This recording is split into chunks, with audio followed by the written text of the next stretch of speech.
Many of my words, some of you've heard before, but there's nothing wrong with repetition on a day like today.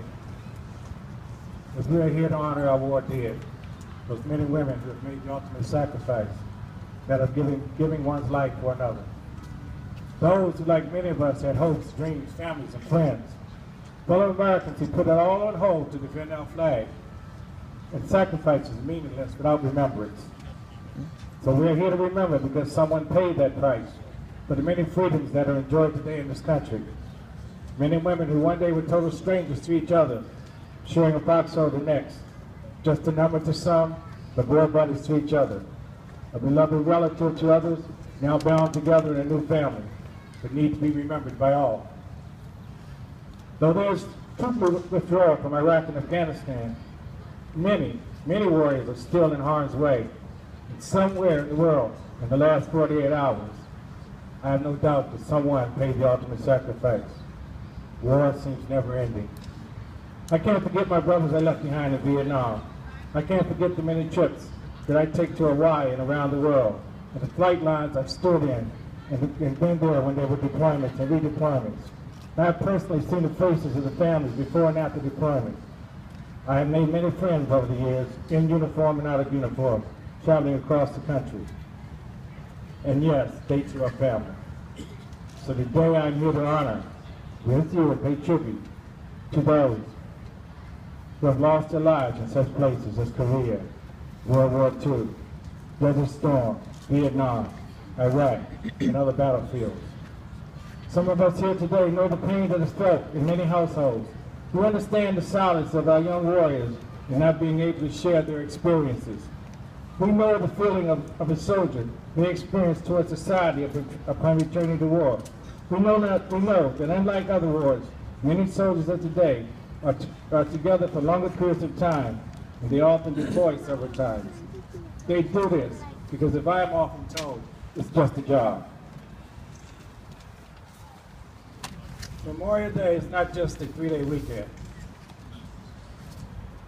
At least a year since I left Vietnam, I've been reminded that I can't get angry because of the absence of those faces that are not here today. I'm talking about the faces that are over at the Jazz Festival, doing barbecue and things like that. Children playing in the backyards.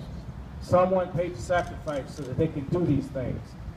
So in the absence, we do here gathered today can be a reminder of the many freedoms that they enjoy, were paid for by the names inscribed on memorials, visible, not invisible, but visible, not just here, but all over the world.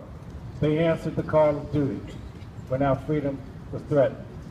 So as you remember that this is not just a 3-day weekend. We who have been there know what our soldiers represent is not for nothing, that it does mean something. With that, I say enjoy the freedoms, but don't take them for granted. Just remember, again, someone paid the price for his or her life. When soldiers return, show them gratitude, give them a simple welcome home, or a thank you for their service. Don't make them wait 30 years like some of us did. You may not understand the returning soldier, but realize he or she has been in a secure place where normal everyday living experiences which they are accustomed to don't exist. Therefore, they need your support. They suffer the same problems as those before them. They need to know that we care and that we are there for them. And that goes for the families too. They are plagued with the same issues as those before, such as suicide, homicide, alcohol, and drugs. Let them know they're not forgotten. Let us in unity take a moment and pause in remembrance for the men and women who so gallantly paid the price and still pay the price every day, giving some, giving all, lest they be forgotten. I want to read a quick poem here. I read this once before and somebody asked me to read this again today.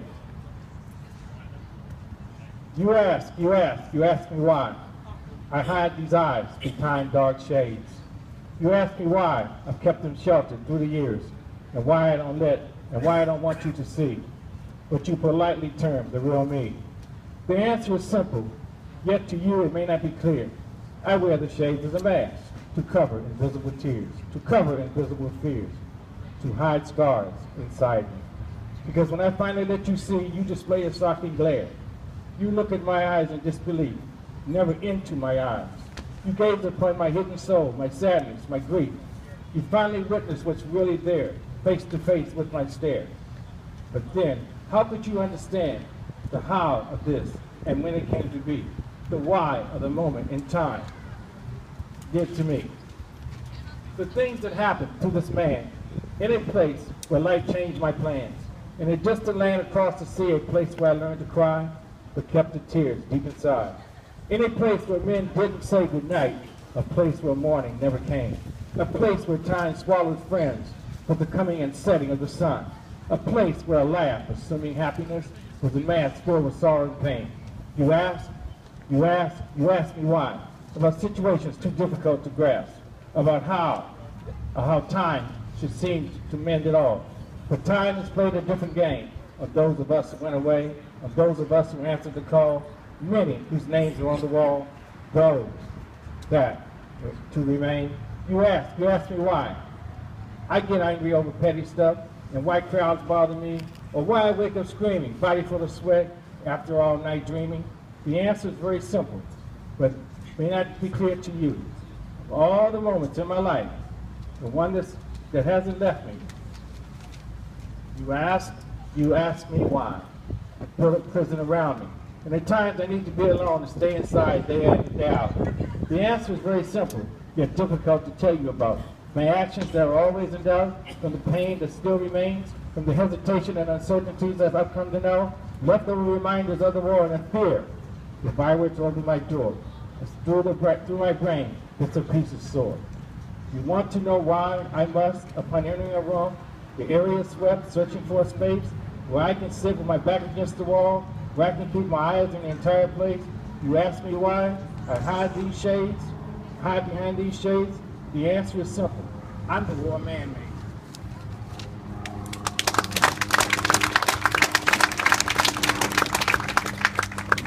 Thank you, Easy. Thank you very much for your very moving, heartfelt words.